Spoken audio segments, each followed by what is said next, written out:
All right, y'all. Welcome to the show for Verticals Podcast episode 116 for August 5th, 2025, here on a Tuesday. High top a moist, don't take it out of context, a moist filled Jacksonville, Florida. Um, Back into the afternoon thunderstorm routine here in Florida. So it's no longer like intensely hot. It's actually, we're getting the heat and the rain, pretty typical for this time of the year. And yes, I am keeping an eye on the tropics. Things are happening or not happening right now. We'll probably come back to that towards the end of the show. But we have a lot of things to talk about today. Camp Intel, it's that time of the year. While other shows are off on hiatus or going for some changes, we're still going. Like at Camp Intel, a lot of things to talk about. That's like a couple of teams I'm focusing on, at least on today. South Carolina record projection. That series continues, and we have some Marvel news that's sort of percolated over the past not percolated, but trickled out over the past couple of days or so. We'll touch on that. We got some Q&A too towards the end of the show. Mainly one question, or not as much a question, but a reaction to something that has come up. If you guys are new here, welcome to the show. Again, this is independent media. Never talked to an advertiser. I think it's pretty clear that we are an independent show. We do this show on Tuesdays and Thursdays. We got some other things we're planning out. Maybe doing a Saturday night reaction when we can. Definitely not for week one. Week zero, we might be able to. So stand by on that. But yeah, I got some things planned out. Hopefully they go over pretty well. Got some ideas sort of floating in my head. But yeah, again, please make sure to subscribe to the channel. Helps keeping this show free. We don't put this show on paywall. We don't. This is completely free show here. And again, we are independent media. Never talked to an advertiser before, unless it's an advertiser that I trust. That's a little different, but in general, we're not going to. So you can assure that. And again, be sure to follow us on YouTube. Subscribe over there, X, Twitter. Also, be sure to subscribe to the podcast feed on Spotify. So if you guys been here long enough, you guys know the drill. But I do acknowledge that a lot of you guys are new because the season is starting in, well, week zero is in a couple weeks. So it makes sense that a lot of you guys are starting to now come back. But fix my iPad here for the YouTube side of things. But yeah, I mean, we're full steam ahead right now. We're no vacation, no nothing.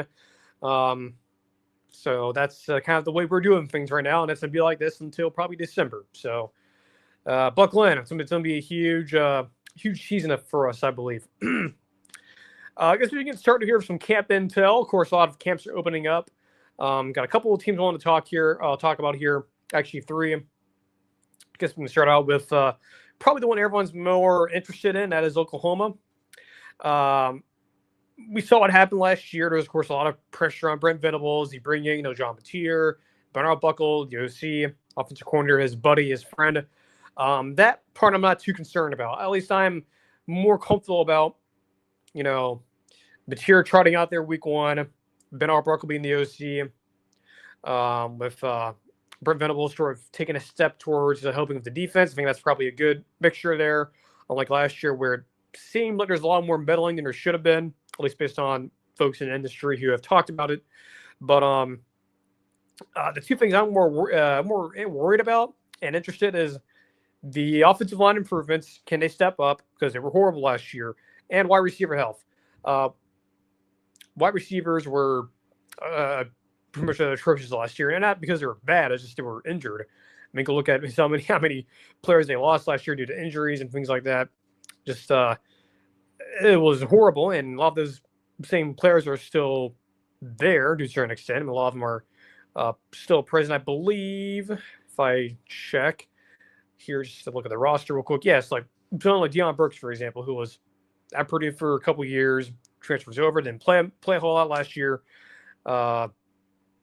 He's back. Hopefully he's healthy. He didn't, when he was on the field, he was good, but when he was not on the field, he was not so much, and that was a bit of an issue for them last year. So hopefully that can, stay a course. Right? They can get through the season, at least through the meaningful games, right? Like the Michigan comes to town week 3, I believe, and you get the Texas game in Dallas. You got to make sure those guys are healthy, right? Because if it happens again this year, what happened last year, injuries and stuff like that, the O-line doesn't improve.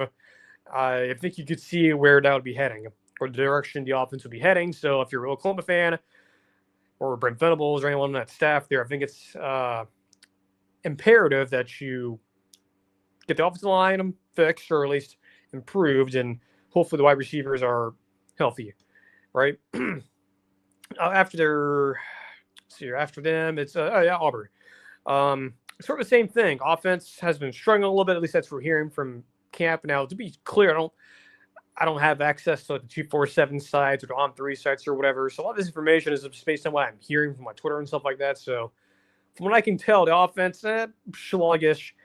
I think you're hearing a lot of stuff about, Jackson Arnold and, Hugh Freeze having to dial back the defense because he's noticed that Arnold's been struggling. And I think some folks have sort of in two camps, right? You have one camp saying, oh, this is terrible, this is horrible. You have the other camp, which is sort of the more not as harsh, I guess. And they're saying, well, look, it was if Brent Venables last year, speaking of Oklahoma, it was more intense, sort of, Muschamp-like. Muschamp, of course, didn't really care about offense. He was very, aggressive with them in German practice, at least on the defensive side of things. I think a lot of folks, and I think Greg McElroy talked about this during SEC Media Days, that, Saban was kind of like this a little bit as well. Wheels, more aggressive with the defense against the offense in practice.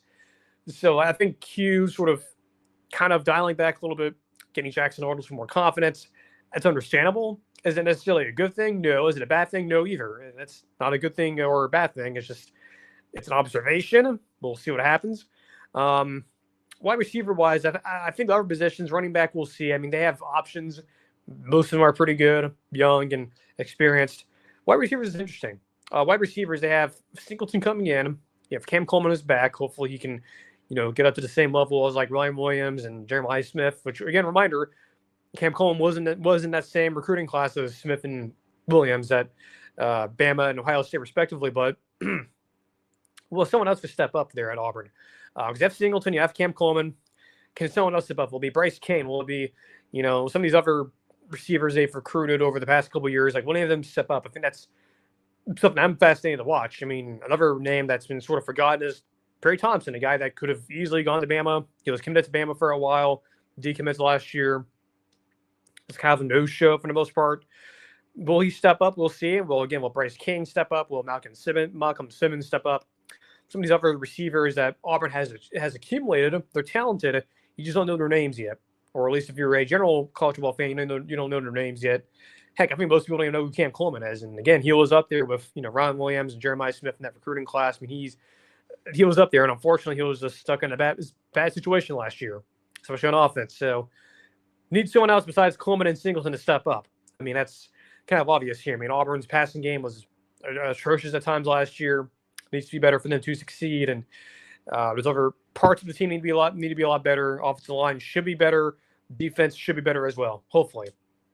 Ohio State's interesting here. So the defense, I mean, it is what it is, right? You lose a lot of key contributors. I think you are comfortable, with, Caleb Downs and all the other, like Sonny Styles, for example. Like they're proven commodities. I think on defense, it's, the defensive line that needed some help in the portal. I think coming out of spring, I think a lot of folks are concerned about them. Elsewhere, I mean, the O-line seems to be about the same as it was last year in terms of quality. What's really interesting about it is the more interesting aspect for Ohio State is the quarterback situation, right? I think everyone assumes it's going to be Julian Sane. It's a guarantee. Lincoln Keenholz, and that's how you say his name, not Keinholz. Lincoln Keenholz, I think it's like a 4-star guy. He's sort of a dual threat, can run around.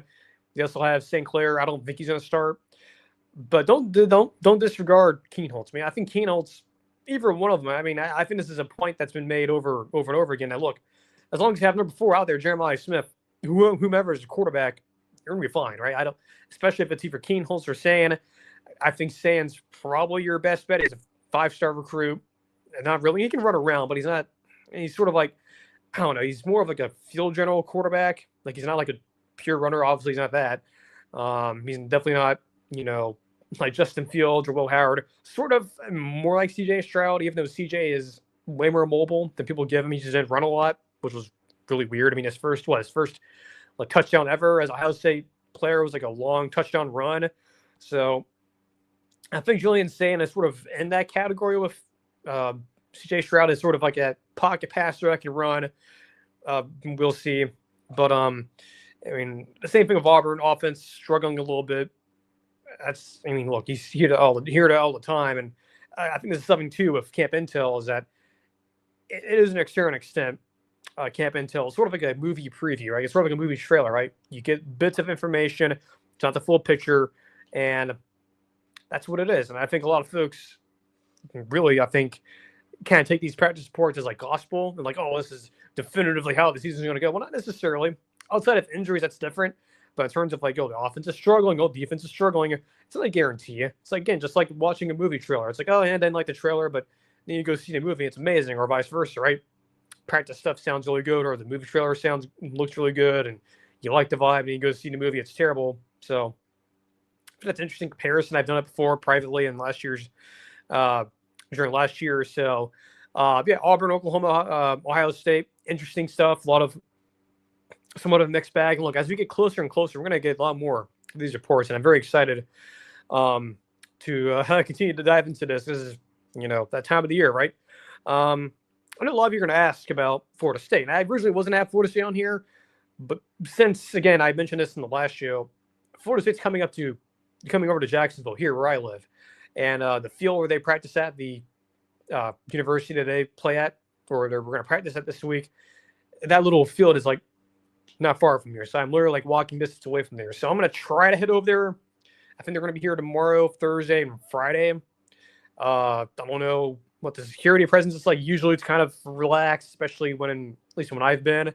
So I'll sneak over there and see what's going on. I don't think I'll see anything meaningful, but hey, I live in Jacksonville, and Florida State. If anyone over there in the media department's listening to this, I'm waving at you. Hey, give me some credentials. I'll go over there and see what's going on. But probably not. But yeah, I'll sneak over there somehow, some way.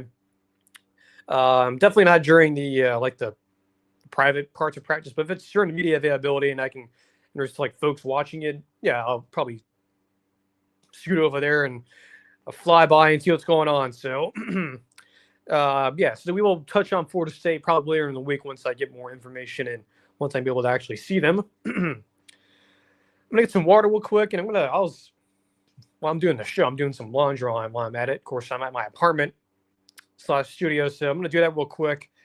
Get some water real quick. We'll be right back. So yeah, nothing's happening to the podcast feed. Everything's fine. So just gonna check on that and also get some water as well. The voice is gonna make it, I think. So be right back.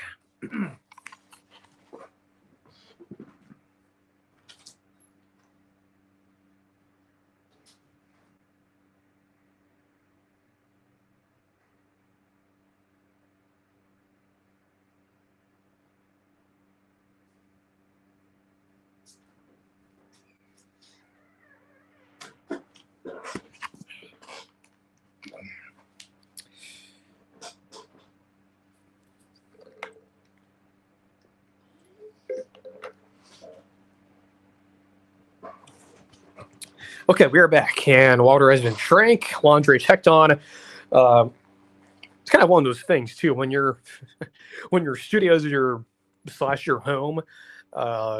You're usually doing two things at once. So yeah, I was doing some laundry at the moment, just making sure it was finished and whatnot. But that's not really that important. But yeah, again, if you guys are new here, welcome to the show. Again, please make sure you subscribe to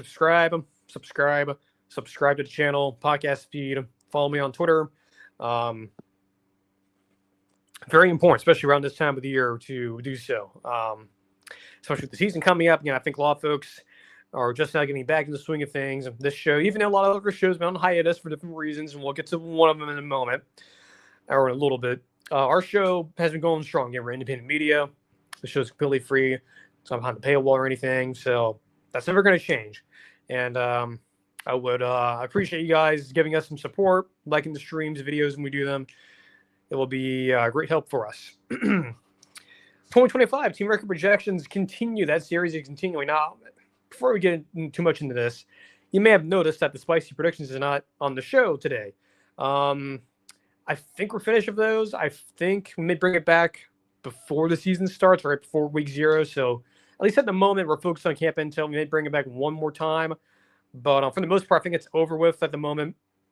Nice run. It wasn't like I didn't like doing it. It was just now we're getting the camp stuff and we're kind of moving forward. But hopefully next year we'll sort of start those a little bit earlier. So kind of like the team record projections last year.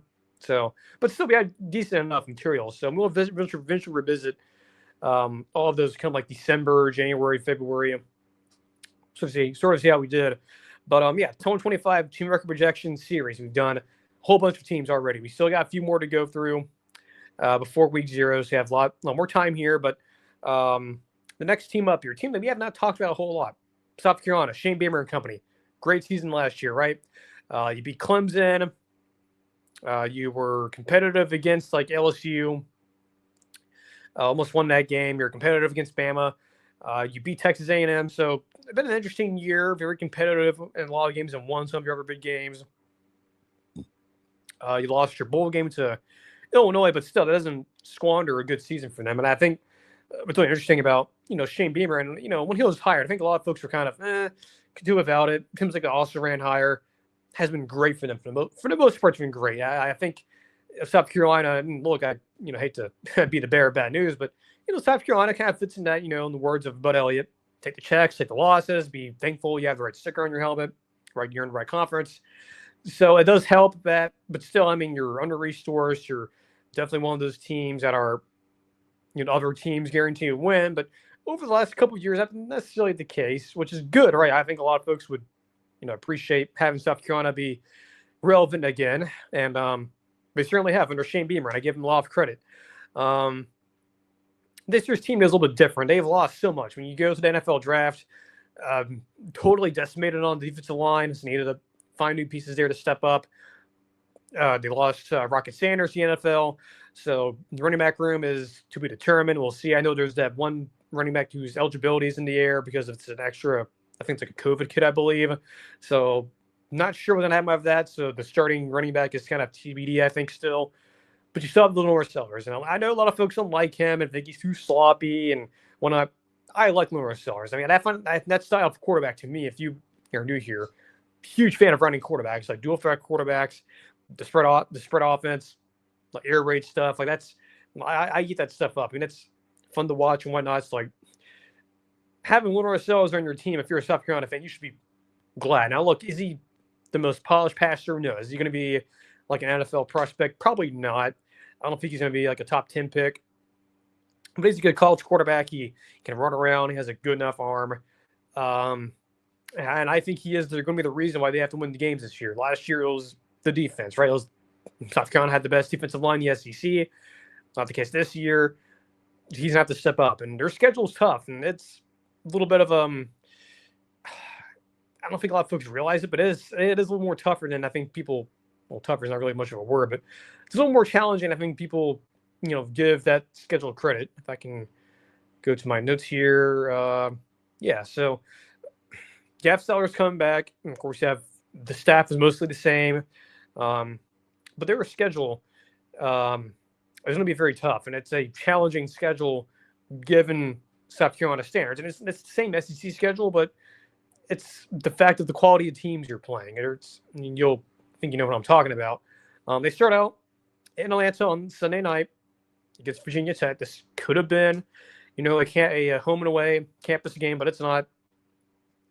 So to get that game, you have your regional FCS team, and you get Vanderbilt. After that, it gets tough. You have like Missouri's in there, LSU, Oklahoma, Bama, Ole Miss, Texas A&M. Then you get Clemson, and you have, I think, Coastal Carolina in there, which is not the worst team to play against. That's actually a decent G5 team. So, yeah, the SEC schedule, it's going to be tough again, right? It's going to be challenging. So I look at the losses on defense. I'm looking at, who's going to step up on the defensive line. I'm going to look and see who's going to step up at the running back room.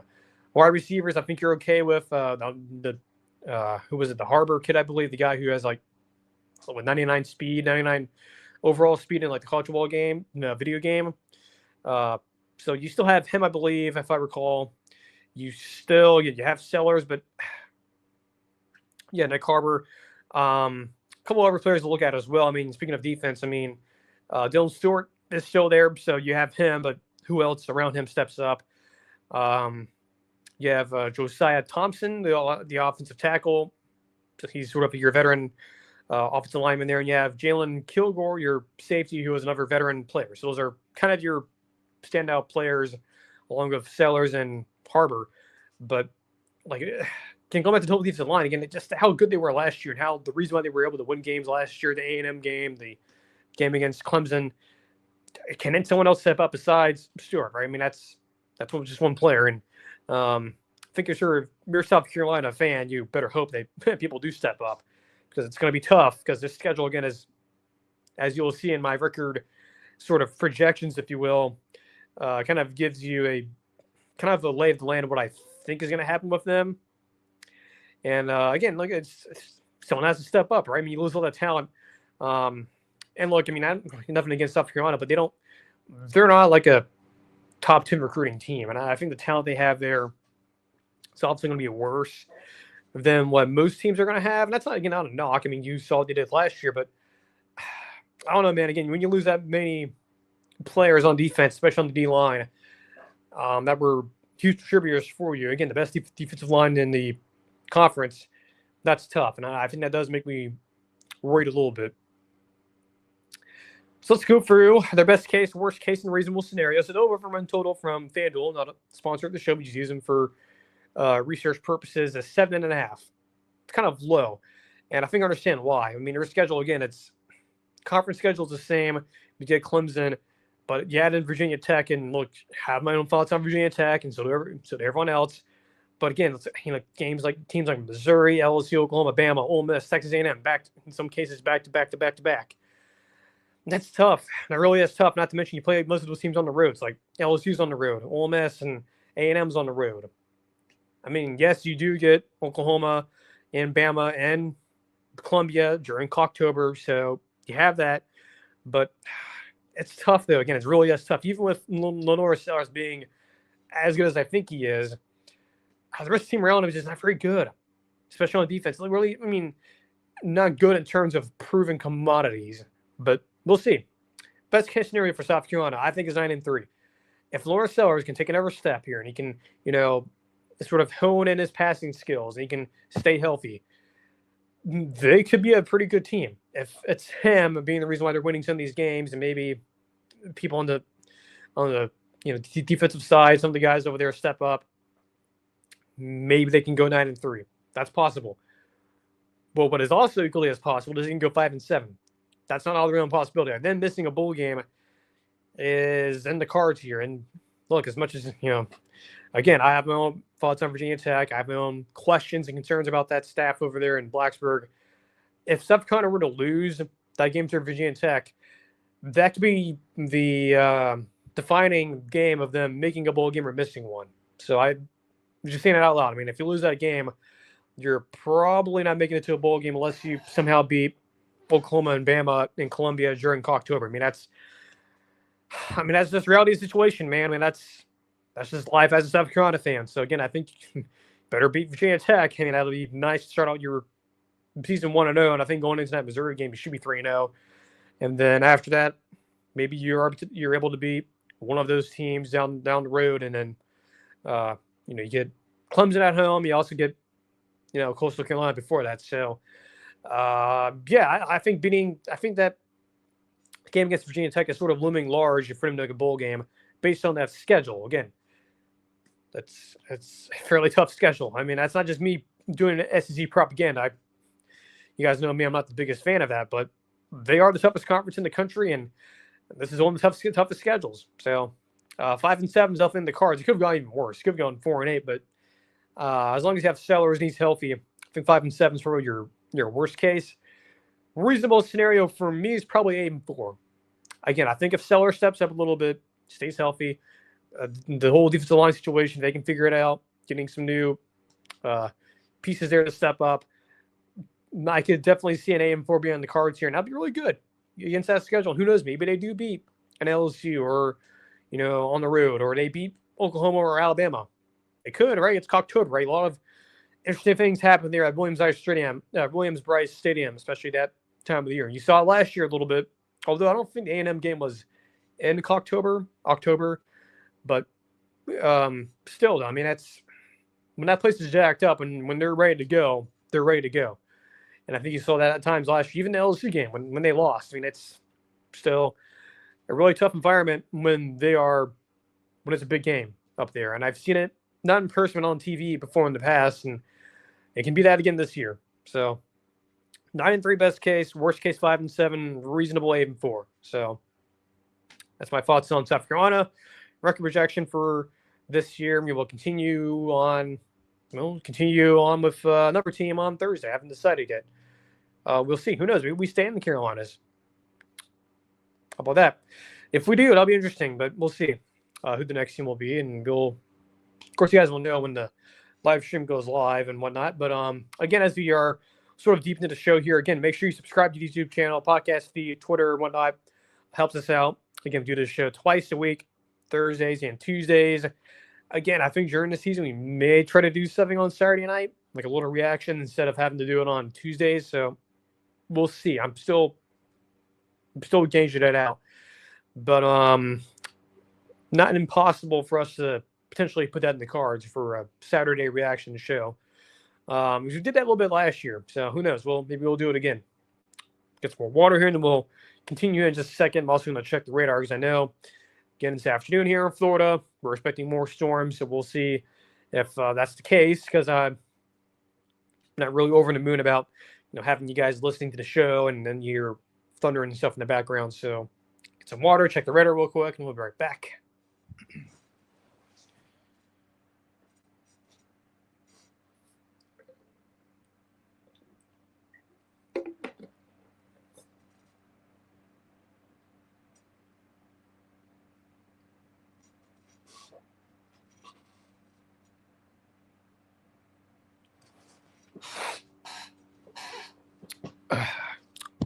Yeah, so I just checked the radar, and yeah, we got storms coming in. It's the typical sea breeze stuff, and there's also, not to get too much in the nerd of the weather stuff, but there's an old surface boundary, you may call it a cold front.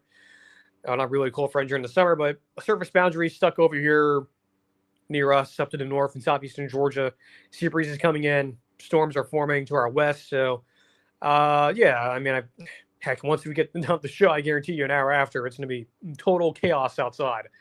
So it's like that over the past few days. So, yeah, that's kind of one of the reasons why we try to get this show done as early as possible around this time of the year. But so if we were done with most of the college football stuff for today, I was going to do some Buccaneer stuff. I think we'll save it for Thursday. Because the first preseason game is soon, I believe. I think it's Thursday, I believe, or this weekend. But we got some Marvel news. Haven't had Marvel news in a while. So, Spider-Man Brand New Day, of course, with Tom Holland, Daniel Destin Cretton, I believe. I think that's how you say his name. The guy who did the Shang-Chi movie. He's directing. Of course, this is taking place before Doomsday. And, of course, Tom Holland was off doing the Odyssey for Christopher Nolan. Now he's only done with that. They started shooting on Friday, or I know it was Friday here. I think it was Saturday over there. Regardless, they started towards the end of last week. The suit was revealed. We'll kind of touch on that towards the end, but some of the more interesting things about this, because they've released a whole bunch of stuff. A lot of things are confirmed. Yes, the Hulk, Mark Ruffalo is me in the movie. So, again, credit to John Roca back all the way in January. Again, a lot of folks forget this, and that's why I encourage you guys to go watch John's stream with Jeff Snyder, because they dropped some stuff there a little bit times, and John was right again, and his source, whomever that is, was right. And so he got that, I don't know, information back all the way in January, and folks didn't believe him, but here we go. He was confirmed. And I'm assuming Ruffalo will, since it's in England, it's close enough to Doomsday, even though he's not technically confirmed for Doomsday. He's in it. I think it's kind of clear he will be. So he'll be filming both at the same time. And also John Bernthal is the Punisher, confirmed as well. And I think they're filming that presentation, that special presentation, like that mini movie, I guess. I don't know what you're going to call it, for Disney Plus. They're doing that right now. So I'm assuming Bernthal is going over to London. It's a weird backwards thing, but circle back to that in just a second. But yes, those two are confirmed. I think it is clear that the Hulk, sort of like, Captain America Brave New World, this is essentially going to be a Hulk movie, just with Spider-Man. And, hey, look, in terms of the marketing stuff, it worked for Brave New Day, for Brave New World. I don't know if it's going to work for Brand New Day necessarily, but we'll see. But yeah, those two were confirmed. Also, the Scorpion, who was teased all the way back in like 2017, so like almost 10 years. So that actor's back, the character's come back. Now, in terms of the villains, it was assumed that like Mr. Negative and some of these other villains are being rumored. Apparently, they're not. Alex Perez, who not totally a friend of the program, was someone who I believe is kind of like the Adam Scheffner, if you will, of the Marvel stuff. He came out and said, from what he's heard, he's not in the movie. So other villains, not confirmed, don't know. I'm assuming like there's something to do with the Hulk. I don't know if it's going to be like the Hulk will be the villain of the movie and the Punisher will be like a hero and a villain. I don't know, man. It's going to be interesting to see what they do with that. But so all that stuff was confirmed. Other villains not confirmed. The new suit, we can talk about that. And there's been a lot of controversy too with the suit. And look, I know a lot of folks hated like the Stark Tech suit and one that Tom Spider-Man was wearing, up until recently, up until end of No Way Home. I didn't mind it as much. Like it didn't bother me as some other people. I didn't mind it. I mean, it looked fine. Still the Spider-Man suit, but I will say this: the new suit that they revealed.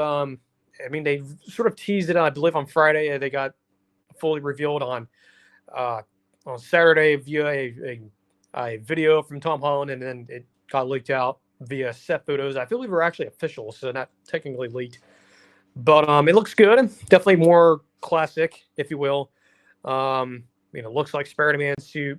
It's definitely more in the vibe of like the older movies, like the older versions of Spider-Man, like the Tobey Maguire version of Peter Parker and Andrew Garfield version, sort of inspiration from that. That's cool. But again, looks like I didn't have a major issue with the older Tom Holland Spider-Man suits. Like they were fine. They didn't bother me as much. So yeah, it's cool they're changing it up. It's cool that they are filming this, and it is cool that it's going to be taking place before Doomsday. I think it makes more sense than what Jeff Snyder was theorizing. Again, a lot of folks thought he was reporting that he wasn't. He was theorizing it was going to take place concurrently. I don't think it's going to. Though I guess you could say it might be. With Hulk being involved in Punisher, maybe that's why he's not in Doomsday, which does not make any sense. Like, it's an Avengers movie. Why would you not have one of your core characters in there? So I guess I'll circle back to the Punisher and Hulk stuff. So I think the rumor is, at least the working theory, is the plot in the movie is that Spider-Man is going to be fighting against Punisher and Hulk. I don't know if it's going to be like the Punisher is hunting down the Hulk. Also, the Scorpion's involved here somehow. I think a lot of folks are also saying the DOTC, damage control, is being involved, which is a continuation from like No Way Home and the first Spider-Man movie under Marvel and Sony's partnership, and it was also involved in Miss Marvel as well. So kind of continuing that damage control sort of little thread, if you will. Also, I guess piggybacking off of the stuff from Daredevil, although sort of conflicting things. You hear Kevin Feige saying, "Oh, we're not acknowledging the TV shows and the movies," but then they're kind of going to, right? Because you have Punisher coming in, right? So you're going to acknowledge the Daredevil stuff. Now, it's not been confirmed that Charlie Cox will be in the movie. Folks are saying he won't. Other folks are saying he will. I'm going to assume he's probably not. But at least you'll probably acknowledge the events of Born Again. I also believe you will probably see the events of Thunderbolts, and maybe Brave New World be referenced and Spider-Man Brave New Day. So we'll see. With the Hulk being there, I think they will reference that. And I think this will be a continuation of sort of the stuff that was set up in Thunderbolts and Brave New World a little bit. But I think what is interesting for a lot of people, including me, is now you have the Hulk being involved. Obviously, this is going to be similar to the last Captain America movie. It's going to be probably going to be a soft quasi-Hulk, Incredible Hulk sequel. I know a lot of folks are not a fan of the current situation with the Hulk, right? Him being basically a live-action version of Shrek. He's Professor Hulk, and look, to me that hasn't bothered me as much. Yeah, I'm like kind of wanting the typical normal characterization of the Hulk back, yes. And I think of this movie, if it is true, the rumors are right, that Spider-Man will be fighting the Hulk, seems like the traditional comic book Hulk will be coming back instead of the Professor Hulk. So that's kind of cool. I know some folks are theorizing if it was Mr. Negative, hey, maybe he would be making the Hulk go savage. That's not the case according to Alex Perez. He's not in the movie. At least Mr. Negative is not in the movie. So I'm assuming it has to do something with the Punisher, I guess. I don't know for sure. It's been kind of, weird in terms of what the plot is going to be based on a lot of the new information that's come out. So we'll see. But yeah, I mean, confirmation on Punisher and Hulk being there, that's cool. The fact that the Scorpion's coming back, that actors coming back, and the new suit looks good. The set photos and footage that's coming out, it is pretty cool. They're using a lot of practical stuff, a lot of explosions, things like that. And what's really weird too, and they're filming this all the way in London, so they're transforming Glasgow, England, all the way to well, I said London during the UK.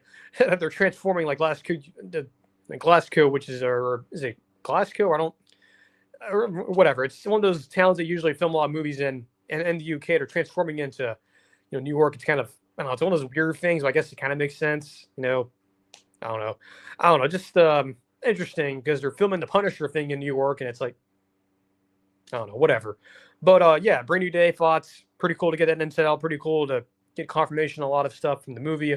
And I'm excited, right? I mean, based on where Marvel's track record with the box office stuff aside, that's a whole other conversation we can have on Thursday. I was going to do it today, but in lieu of time and the weather, decided to move that towards Thursday. Look, Marvel has had, in terms of critical and fan reception, 2 wins in a row, at least movie-wise. I know they still have Wonder Man coming out in Vision Quest. A lot of folks have opinions on that. At least with movie-wise, they have Spider-Man coming up in July, Doomsday coming in December, November. I mean, outside box office, it's not been bad for the most part, at least the reception side of things. Again, the box office side of things, yeah, that's atrocious, and we'll talk about that on Thursday. So, yeah, the Marvel news are pretty cool to hear all the news from brand new day. So very excited that we are getting a lot of information based on the set photos, at least to a certain extent. I wanted to wrap up here with some Q&A, I guess. At least one question that I'm sure a lot of folks are wondering about, and in terms of or at least referring to a fellow content creator in this space, being Josh Pate. And that question is, thoughts on Josh Pate's new deal with On3 and him leaving 247 CBS Sports. This is interesting. So, if you guys know, Josh Pate, somewhat from the program. I mean, I've interacted with him a little bit on X, Twitter. A lot of you know, and I kind of played into this a little bit, sort of cheekiness, but his show's been off the air for a while. Now, he's been doing like these individual videos, which is like, it's okay, but it's not the real full show. I get why he's doing it, and it'll make sense here in a second. So he's been off. He's not been doing his show for a while. He said, hey, on his, or he said on his podcast only extra pod he did a couple weeks ago that he was going through contract negotiations and there were some changes being made. And that was kind of it. But then it comes out today that he's leaving CBS Sports. He's going to On3. He's joining, Ari and Andy Staples. We're not joining their show, but he's joining, Andy Staples and Ari. Brett McMurphy's over there now. JD McHale's been there for a while. And, of course, the person who's in charge of On3, who created it, is Shannon Terry, a guy that Josh has openly talked about. He helped get Josh to 247. Terry, of course, left and went to form On3.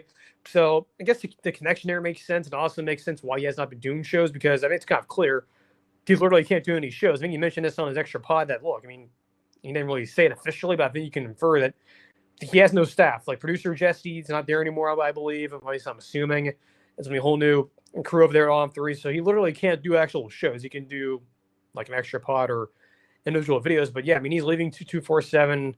So that got announced today. Now his shows come back on Saturday or Sunday. Looks like it's on. Come back on the 10th. So he'll be back on Sunday. And again, this happening after you think about it, with this happening, it's not really much of a surprise. And again, there's certainly some certain ways you can look at it as to how this went down. I mean, there's the obvious and the not so obvious. I think the one that's, or I guess the least likely and least likely scenario as to what happened here. Again, I'm just speculating here. I don't know exactly what happened. It could just be that, Josh and CBS and folks over there, talks broke down and he decided to leave. But I think what ended up happening is, and this goes back to last year as well, he ended up changing the name of this show from Late Kick to Josh Pate's Culture Ball Show, having his name in the show. And when you noticed last year when he introduced a new show name, they said it's the legal representation of this show, like the legal definition of this show.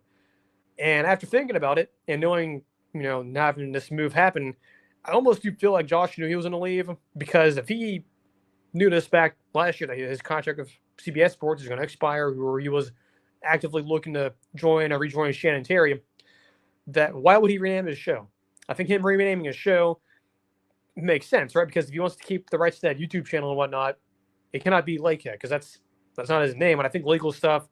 If I did some research on this a little bit, that if you name your show, especially if you're with a company, I mean, if you're independent, who cares? But if you're someone like Josh, I mean, if you're, with him, you're using that channel. It used to be 247's old channel. Secondly, it's actually theirs. But I think the legal thing is, as long as you name, or unless you title your show with your name, you have ownership of it. I think that's the legal side of things. So him changing the show's name to his name and now him moving makes sense, right? I think it does kind of incite that he was planning on moving last year. I think this was in the cards for a while.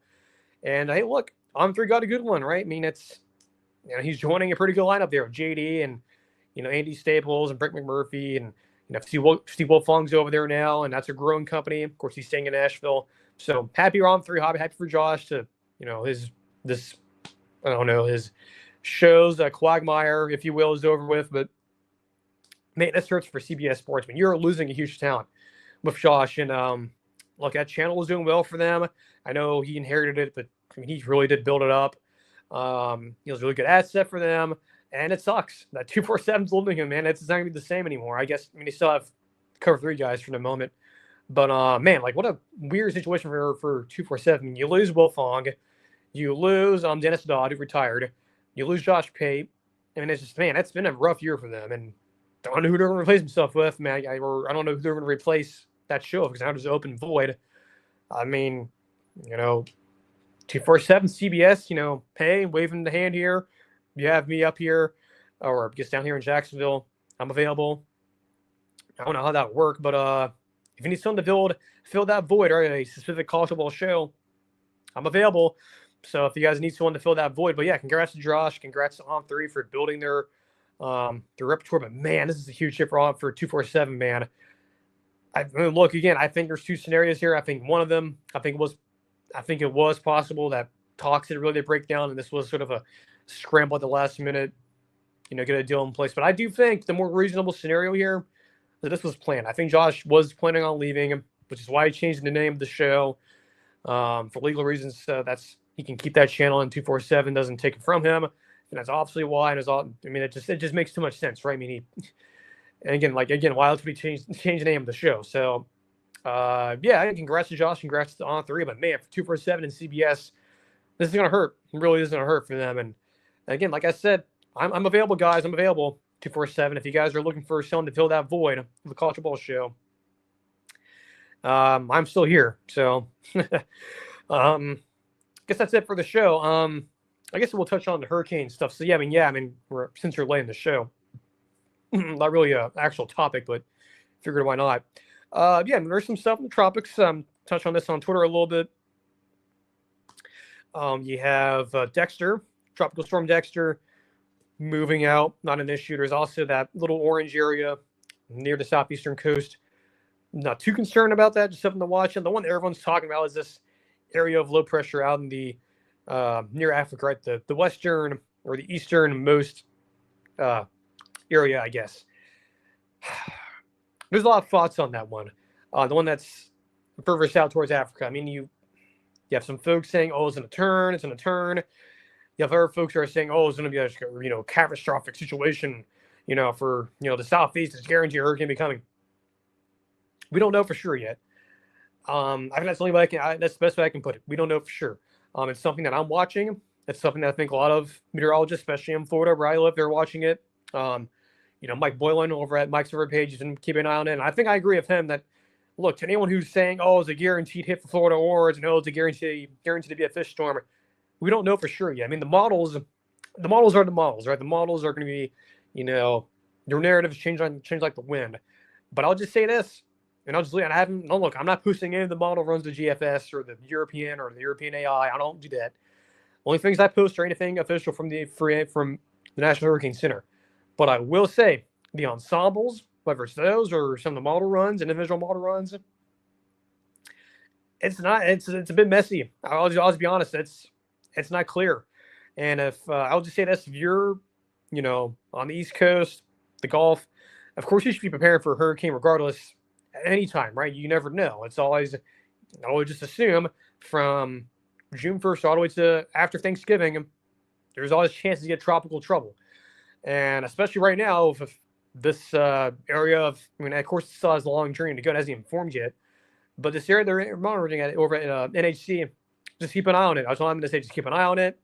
Keep an eye on it. Don't worry. Just, as Ryan Hall says, be prepared, not scared. And I think that's kind of true here. Again, to be honest with you, we just don't know. I mean, there's a lot of possibilities. It could be a fish storm. Yes. Could it be a problem for the U.S., the Gulf Coast, East Coast? Absolutely it could.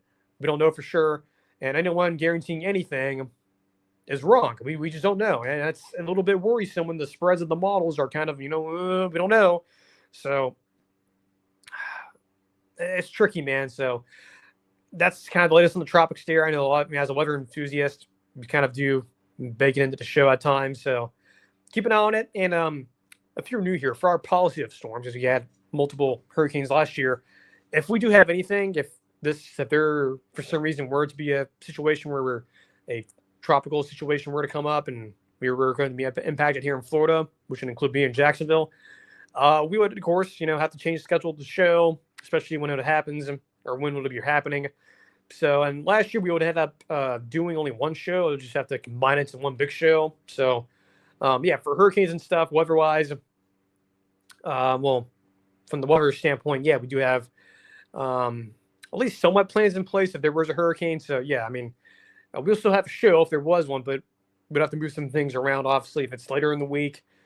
If it's, for example, if there's a storm coming on Thursday or by Thursday, we'd obviously just combine the Tuesday and the Thursday show into one, especially if it's like during the season, which is unfortunate that, hurricane season and tropical storm hurricane season are like coincide with each other. It sucks, but it is what it is. But if we ever run that situation again, like we did last year, we'll just have to combine shows or move some shows around and whatnot. So besides that, I mean, it's full steam ahead for us. I mean, besides tropical storms and whatnot, and hurricanes, it's full steam ahead with the show. And we're, going through fall camp right now. Games coming up soon, especially week 1 and week 0, actually before that. And again, as other shows are on hiatus or going through some changes, we are not. This show's still the same, and we're not going anywhere. I'll keep you guys informed, in touch about the hurricane situation, not hurricane, but the tropics. If we also comment on that on Twitter, and who knows, maybe by Thursday we'll have more things to talk about. I'm sure this will probably change by then. So, that's it for the show. Be sure to subscribe, like the streams, like the videos and whatnot. So until Thursday, enjoy the rest of your Tuesday and Wednesday, and take care. And we'll see you guys on the next stream.